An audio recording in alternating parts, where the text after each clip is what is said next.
কথা একটা কথা, যে আফগানিস্তান জিতে গেল, ফিলিস্তিন কেন হাইরে গেল? জানেন আপনারা, আমি নিজে ফিলিস্তিনের জন্য কতবার যে কাঁদছি, আমি নিজে, আমার চোখ থেকে যে কত ফোঁটা পানি পড়ছে ক্যালকুলেটর দিয়ে হিসেব করতে হবে, আমি কাঁদছি। হারামাইন শরীফাইনে গেছি, ওখানে নামাজের মধ্যে ফিলিস্তিনের কথা কয়ে কাঁদতেছে, আমিও সাথে সাথে কাঁদছি। লক্ষ লক্ষ হাজি একসাথে কাঁদতেছে। এত কান্না কবুল হয় না কেন? আর আফগানিস্তানে তারা, আর ওদের মধ্যে বেশকমটা কোথায়? বেশকম হলো এক জায়গায়। কি বেশকম?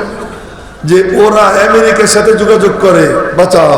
যারা তাদেরকে মারে তাদের কাছে ধর্ণা দেয়, যারা তাদেরকে কচু কাটা কাটে, ইসরায়েলকে সমস্ত অস্ত্র, সমস্ত নৈতিক লজিস্টিক সহযোগিতা সব দিচ্ছে আমেরিকা। এক আমেরিকা সমর্থন সরব, আর কিচ্ছু করতে পারবে না। সেই আমেরিকারে বলে কি, আমাদেরকে বাঁচাও, আমেরিকার কাছে যায়। আচ্ছা ভালো কথা, যে তোরে মারে তারে বলিস আমারে বাঁচাও, ঠিক কেমন কথা? কিন্তু আফগানিস্তান আমেরিকারে বুড়ি আঙ্গুল দেখাইছে, রাশিয়ারে বুড়ি আঙ্গুল দেখাইছে, সারা দুনিয়াকে বুড়ি আঙ্গুল দেখাইছে। কখন দেখাইছে? দেখানোর শক্তি পাইছে কখন? যখন শেষ রাত্রে মালিকের কদমে সিজদা দিছে। এবং সিজদা দিয়া এরপরে সকালবেলা নামছে জিহাদে।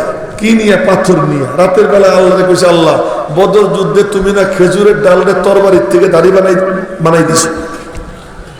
মাত্র 8খান তরবারি ছিল, 2টা ঘোড়া ছিল, 70টা উট ছিল। নবীজি বললেন, খেজুরের ডাল ভেঙে হাতে নিয়ে না। খেজুরের ডাল ভেঙে নিয়ে নিয়েছেন সাহাবীরা হাতে। সেই খেজুরের ডাল সাহাবীরা বলছেন নিজে যে কোপ দেই, গাড়ার কাছেও যায় না, তার আগেই দেখি কল্লা জমিনে করে করি খায়। বলে এই কথা আফগানের মুজাহিদরা আল্লাহরে কইছে, আল্লাহ বদরের ময়দানে যদি তুমি পারো খেজুরের ডাল রে তরবারির থেকে ভারী বানাইতে, তাহলে তুমি কি পারো না ট্যাঙ্কের মোকাবেলায় আমাদের পাথরকে ভারী বানাইতে?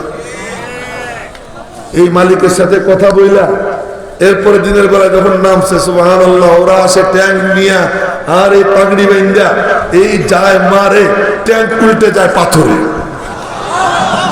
এই ট্যাঙ্ক পাথরে উল্টে না, আল্লাহ উল্টে দেয়। কে উল্টে দেয়? সে আল্লাহর সাথে সম্পর্ক না করে, জন্য আল্লাহ পাক কি বলেন, ইয়া আইয়ুহাল্লাযীনা আমানু ইযা লাকীতুম ফিয়াতান ফাসবুতু ওয়াযকুরুল্লাহা কাসীরা লাআল্লাকুম তুফলিহুন।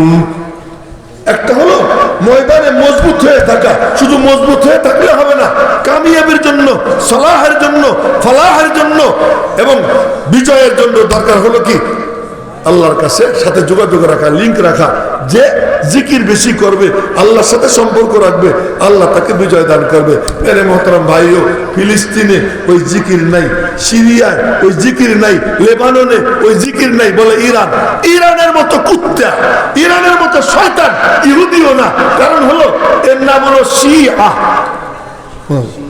সিনে শয়তান, ইয়াতে ইহুদি, আইনে হলো ঈসাই খ্রিস্টান, আর হাতে হলো হিন্দু।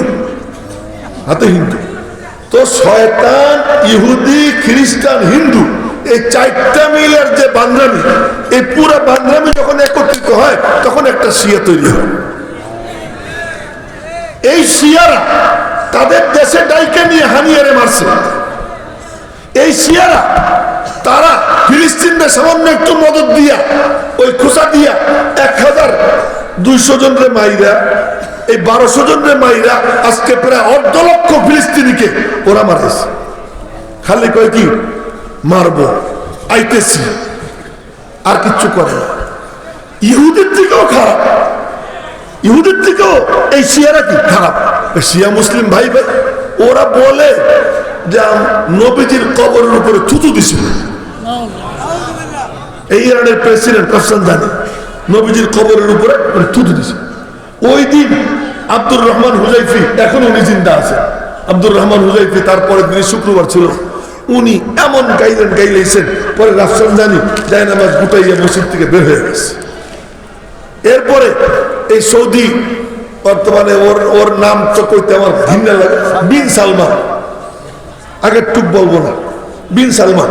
এই বিন সালমানরা এরা কি করছে, আব্দুর রহমান হুজাইফি লাপাত্তা হয়ে গেছে। এই ইরানের সাথে দোস্তি রাখে।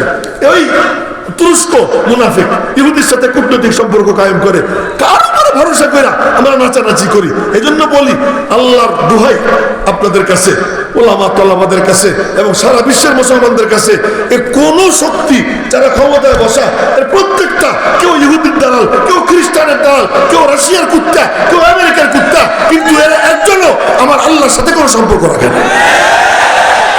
আফগানিস্তানের মূল পুঁজি আল্লাহর সাথে সম্পর্ক। ওই পুঁজি যদি আসে তাহলে আমরা